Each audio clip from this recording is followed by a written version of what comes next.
nakakatakot. Si Prinsipe Jared Nitz. May taglay siyang nakakatakot at napakalakas na kapangyarihan. Kahit na ang pinuno namin sinabi niya yon, na kahit na mismo siya ang lumaban, hindi niya kakayanin ang prinsipe. Kaya naman makikipagtulungan kami sa'yo. Gagawin namin yon bilang utang na loob sa'yo. At syempre, para makaganti na rin sa ginawa niyang pagtraidor sa amin. Hindi namin siya mapapatawad kahit na maging katapusan pa namin.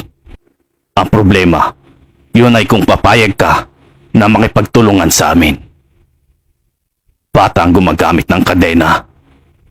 Nasa prinsiping yun ang mga pulang mata na hinahanap ko.